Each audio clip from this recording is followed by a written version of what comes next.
To his congregation, Pastor Jeremiah Caldwell was a beacon of righteousness. His voice, powerful yet soothing, filled the grand halls of New Light Baptist Church every Sunday. People clung to his every word, believing that this man, the supposed servant of God, was their moral guide. They didn't see what happened behind closed doors. At home, the voice that once preached love and faith became a weapon of fear. The same hands that held the Bible in the pulpit were the same hands that bruised and battered his wife, Evelyn. She had learned the rules. Speak only when spoken to. Smile, even when it hurt. Move quickly, but not too quickly, lest he accuse her of being eager to leave his presence. Dinner had to be warm, his clothes freshly ironed, and above all else, she could never, ever question him. Michael, their eldest, had watched in silence for years. His father had taught him that men must be feared, not loved. And Imani, his younger sister, had spent her childhood despising Jeremiah, longing for the day she could escape. But escape? That wasn't an option. Not yet. Jeremiah had them all trapped, and he knew it. But even the most carefully built prisons can crumble when their foundations are made of lies. If there was one thing Evelyn had mastered, it was silence. The bruises on her arms were hidden beneath long sleeves, even in the summer heat. The cracks in her ribs were shielded by careful movements, wincing only when no one was watching. The whispers of neighbors, the worried glances from church members, they meant nothing if they never spoke up. And Jeremiah? He counted on that. Michael and Imani had grown up in this unspoken terror. They knew that when their father's voice dropped to a low, measured tone, it was time to leave the room. That when Evelyn said she just wasn't feeling well, it was best not to ask why. They had learned to read the house like a battlefield, knowing when to stand still, when to run, and when to disappear completely. Jeremiah was the king of his castle, and no one dared to challenge him. Until the night, everything changed. It started with a single mistake. Jeremiah was meticulous about his secrets. He had spent years perfecting his public image, a faithful husband, a devoted pastor, a pillar of morality. But even the most careful men grow careless when they believe they are untouchable. That night, he left his phone on the bedside table. It wasn't like Evelyn to snoop. She had spent her life avoiding trouble, not inviting it. But something felt wrong. Maybe it was the way Jeremiah had been disappearing more often. Maybe it was the way he barely looked at her anymore. Maybe it was just a desperate need to know. Her hands trembled as she picked up the phone. One swipe. That was all it took. The messages were endless. Pictures, promises, late-night confessions whispered between Jeremiah and someone named Raven Westbrook. Evelyn's breath caught in her throat as realization sank in. Raven wasn't just another woman. She was a trans woman. The very kind of person Jeremiah had spent years condemning from the pulpit. Her vision blurred. The words on the screen twisted together, forming a sickening knot in her stomach. Her husband, the man who had beaten the fear of God into her, had been leading a life so drenched in hypocrisy that it defied comprehension. He had called others sinners. He had torn people apart for being unnatural. And yet, here he was, living the very life he had sworn to destroy. The sound of running water stopped. The bathroom door creaked open. And suddenly, Jeremiah was standing there, freshly showered, towel around his waist, staring at his wife holding his phone. For the first time in their marriage, Evelyn wasn't afraid. She was furious. "What is this?" Her voice was hoarse, shaking, but unyielding. Jeremiah's face didn't contort with shame. There was no guilt in his eyes, no panic. There was only annoyance. "Put the phone down, Evelyn." Her fingers tightened. "You've been lying to me, to this family, to the church." A slow exhale. A step closer. "I said, put it down." She didn't. The first slap sent her reeling, her skull cracking against the wooden dresser. The phone tumbled from her grasp, landing with a dull thud on the carpet. The second hit came before she could process the first. A fist to the stomach, knocking the wind from her lungs. She stumbled, gasping, but he wasn't done. He never was. Pain exploded across her jaw as another strike sent her to the floor.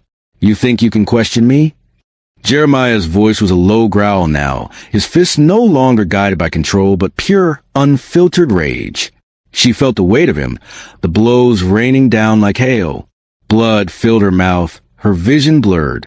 The world shrank into nothing but pain. And then, darkness. The house was quiet when Michael and Imani returned home. Too quiet.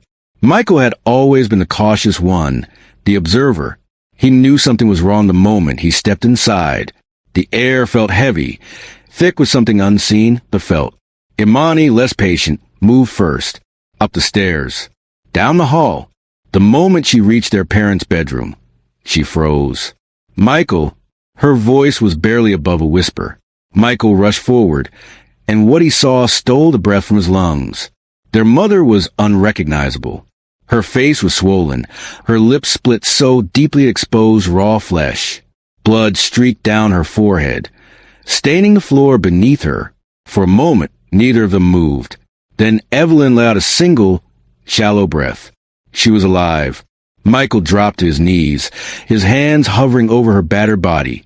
Afraid to touch her, Imani stood rigid, fists clenched so tightly that her nails cut into her palms. This wasn't the first time they had seen their mother like this, but it would be the last. Michael looked up at his sister. Their eyes met, and in that silent exchange, a decision was made. Their father had done this, and it was time to make sure he never did it again. Silence had always been their shield. Michael and Imani had spent their lives walking on eggshells, making themselves small, staying quiet when their father's voice darkened. But tonight, the silence was different. It was thick, suffocating. It hummed in the air, pressing against their chests like a storm about to break. Michael knelt beside their mother, his fingers barely brushing against her bruised skin. She flinched. Even unconscious, she was still afraid.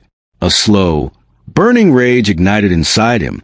Imani stood rigid in the doorway, her breath coming in short, sharp gasps. She had always been the rebellious one, the fighter, but even she had never dared to raise a hand to Jeremiah. Not until now. Her voice was steady, ice cold. "We can't let this happen again." Michael didn't need to ask what she meant. He already knew. A lifetime of fear had come to this moment, a moment where they had to decide. And they did. Their father wasn't going to get away with it. Not this time. Jeremiah Caldwell drove home that night with the smug satisfaction of a man who believed he had won. Evelyn had been punished.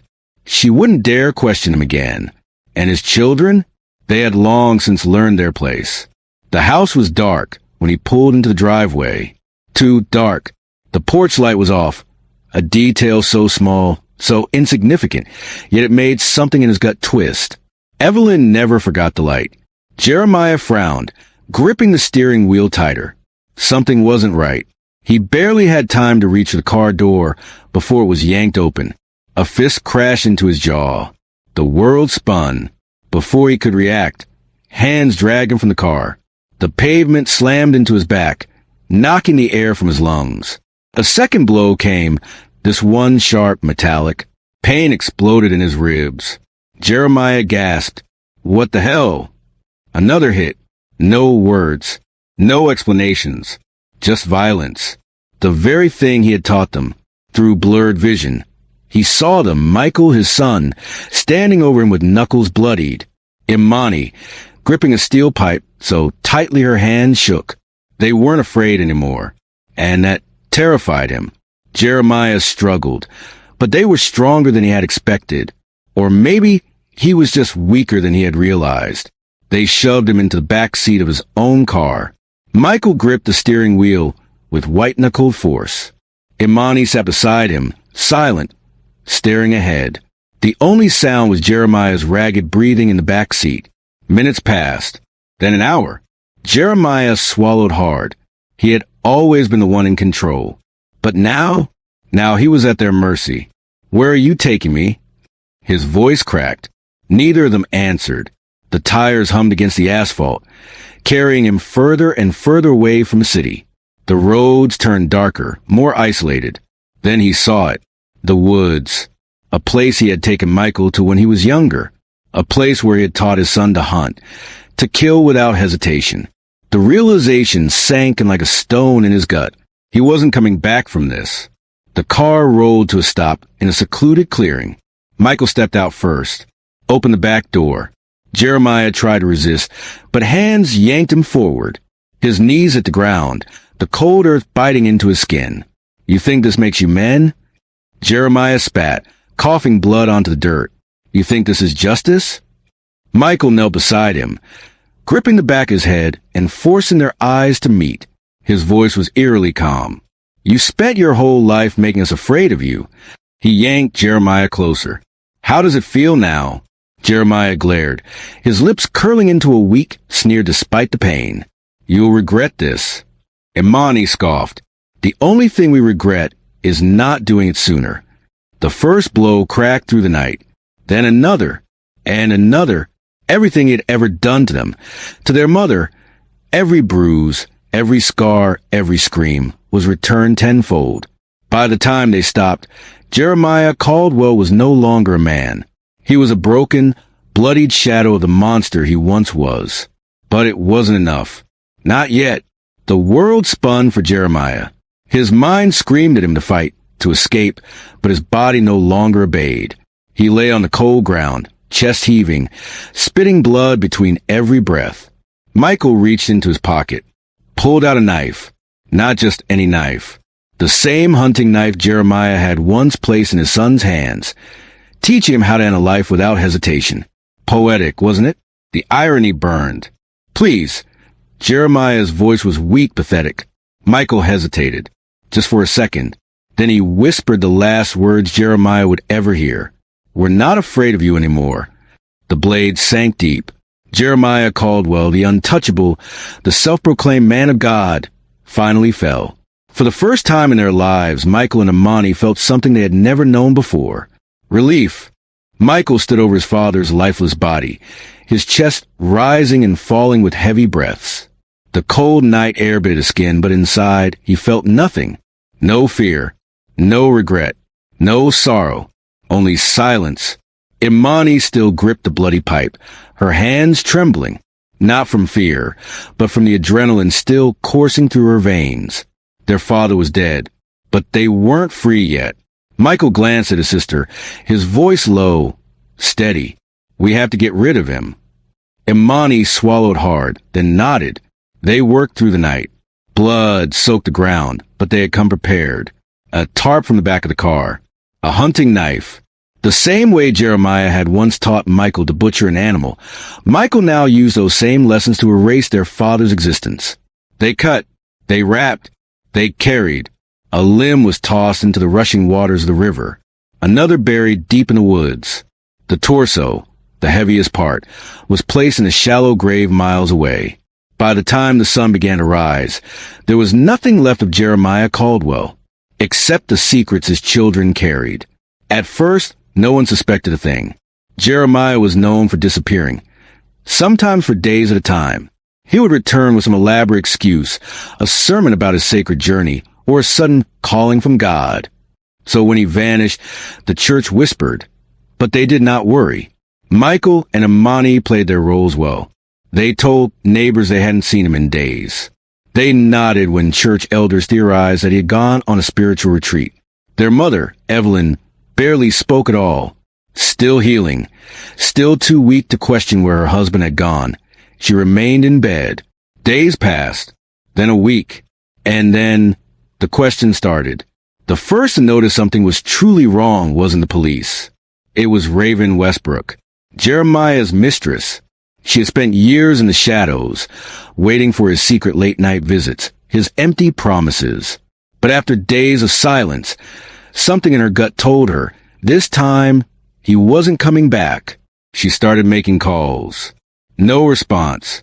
She reached out to church elders. They didn't know where he was. She messaged his family. Michael responded with a single text. He left. We don't know where he went.